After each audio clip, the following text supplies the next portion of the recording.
little bit all week long. I talked about with Stephen Harris and Dave a little bit, but I haven't got to talk to you gents about it. Cowboy Ty, how you feeling about tomorrow and who's your pick?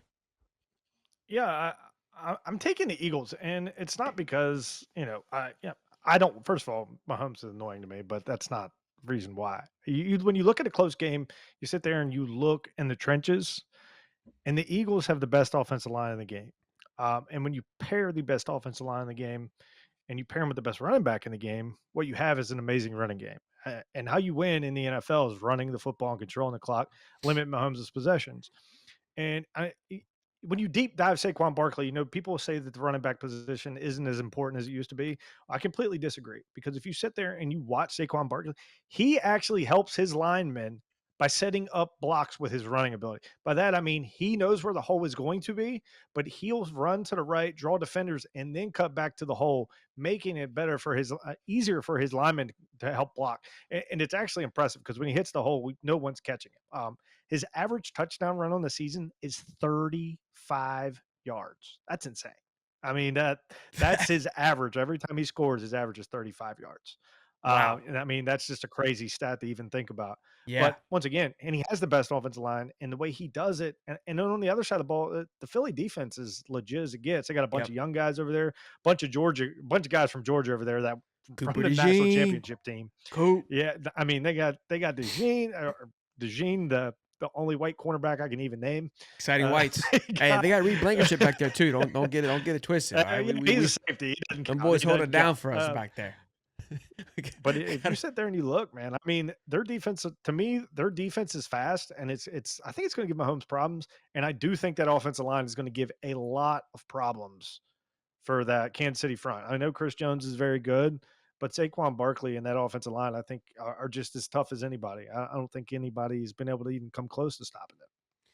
Muddy, I'm gonna get into that, but Muddy makes a good point as well. Is that if the Chiefs win, is Andy Reid right on the door for the GOAT title? I think he is.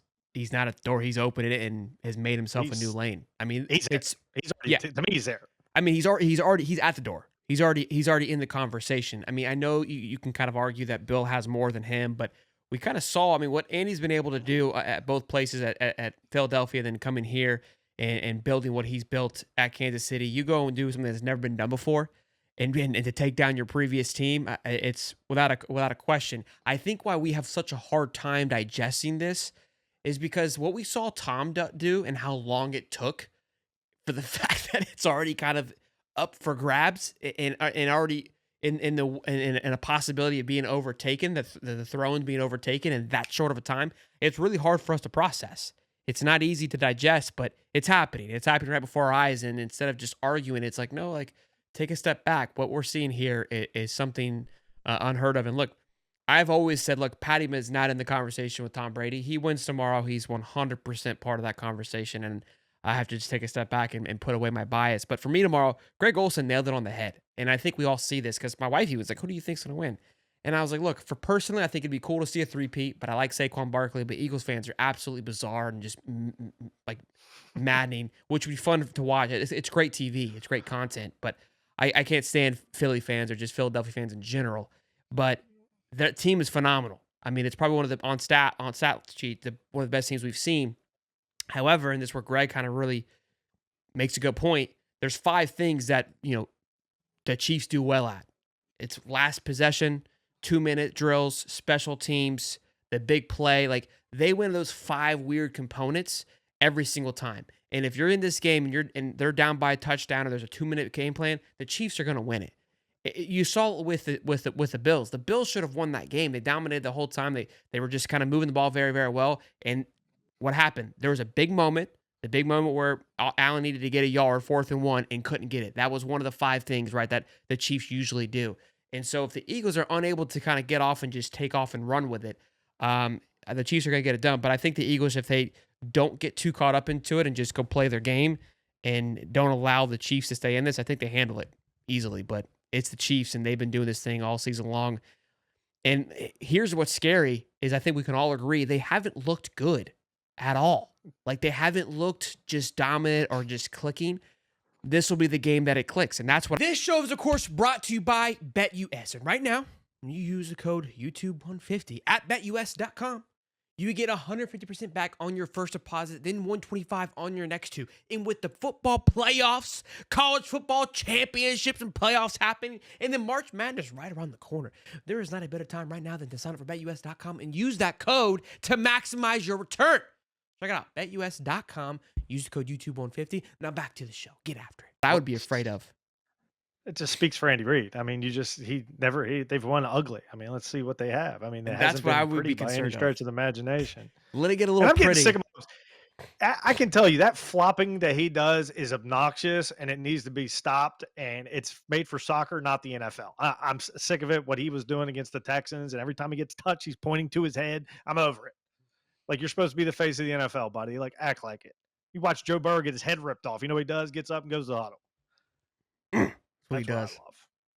love. He does like a man. Yeah, you gotta give me the best team in the NFL, and that's the refs and the Kansas City Chiefs. Okay, so I asked myself, what would the script say? And I think the three-peat for the poster boys of the NFL, maybe a little wedding proposal, possibly a little engagement at the end. Ooh, I don't know, a little swift action. I would For love risk that. Just saying never saying. getting married, buddy.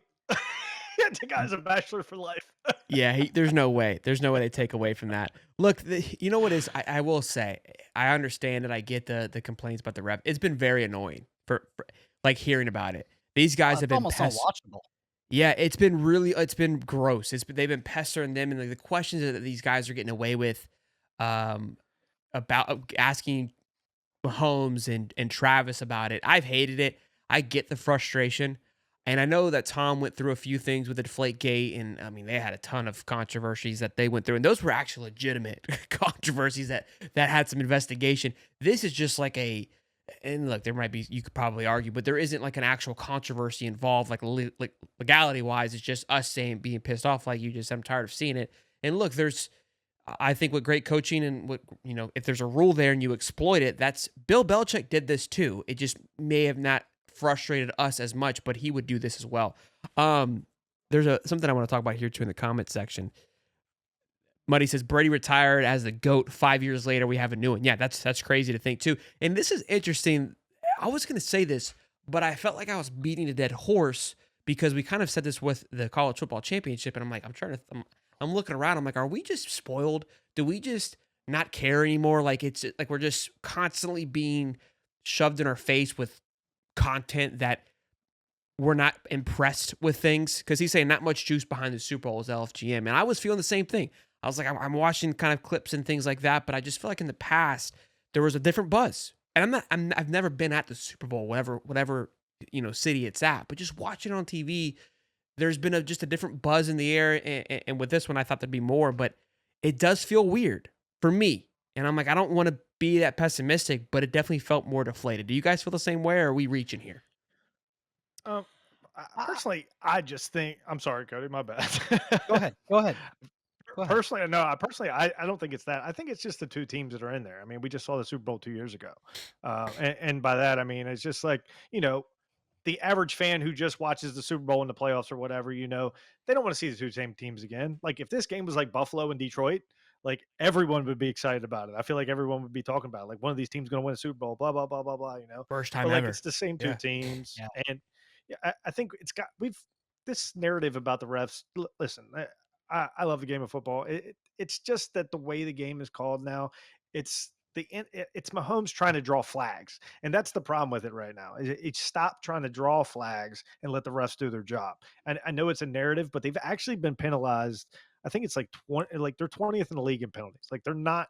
It just feels like that anytime Mahomes points to his head or anytime he wants to flop, he just always gets a flag because they're supposed to protect the quarterback and they're protecting the poster boy or whatever you want to say. I don't think it's like favoritism at all or anything like that. I think it's all we have to do to fix this. It's very simple. Face masks just need to be look up in New York and go, hey, it was a face mask, 15 yards. If they throw a flag for roughing a passer in New York, sees it's obviously not a roughing a passer. Hey, it wasn't roughing a passer, no big deal. Put the ball back. Let's go. Like that's all it needs to be done. Good, Cody. Yeah, I kind of gotta agree. I think the biggest thing too is like from crew to crew, it's not the same. Like we've seen it in college football too, where You can get away with a tug on the jersey, especially for DBs. Let him And then play. next thing you know, yeah, and then next thing you know, you barely touch a guy at 6 yards outside the 5 yard contact zone, and you're getting a flag. So it's just like it's the inconsistency. And these guys are professionals. They're supposed to be the best of the best, right? And so they should be more consistent. Listen, it's a quarterback driven league. I get protecting your prizes at quarterback. I don't like it as much, but it is what it is when you're paying these guys 40, 50, 60, 70 million dollars. You want to protect them, right? Every time something happens to a quarterback, it feels like there's a new rule that comes out. The low hit on Tom Brady blows his ACL out, and no longer are you allowed to hit below the knee anymore on quarterbacks inside the tackle box. So it's one of those things where I feel like these rules have just gotten so quarterback friendly. It's getting quite annoying. I think part of it too, because I think I go back to remember when the Cavs and Golden State were in like 4 or 5 years in a row. It felt like I enjoyed that time of basketball. I know some people probably hated it, but it was fun watching. It became a rivalry, and it was like who's going to own this era, this decade, I guess you could say. I think what the difference is and they were talking about this too. Like, I think Jalen Hurts is a good quarterback, but he's not in the conversation with a lot of these guys. He doesn't sit on the same pedestal. And this isn't me. I just think that that's how he's viewed. He's not on the same pedestal as Josh Allen, Lamar Jackson, Patty Mahomes, Joe Burrow. So he doesn't possess the same sexiness at quarterback play. And I think that could be what it is too, because again, a lot of this is on Saquon Barkley, and that doesn't cause for sexy narrative. The Patty Mahomes versus Saquon Barkley, that's not fun, right? And honestly, the Eagles team's just really really good. They don't really have much of a storyline to really build upon, right? Of like, hey, this. I mean, outside of Jalen Hurts being his first Super Bowl, but I don't know if Jalen Hurts just isn't. I mean, I don't want to say isn't marketable, but that's kind of what it feels like. It's just because he's so cool, calm, and collected. Like, I like the guy. I'm actually a huge fan of Jalen Hurts.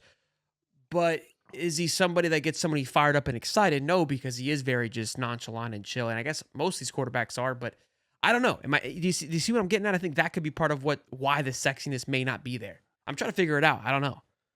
Yeah, I think also, I mean, like Jalen Hurts is not an elite quarterback. I mean, it's not that he doesn't play the position. His passing is not as elite as those other guys, and I think that's like a factor because if you sit back and you look at like Jalen Hurts, if he leads his first read is gone, he kind of floats back there, almost stands flat footed, and then looks for to run or scramble out of the pocket and try to find somebody on the run.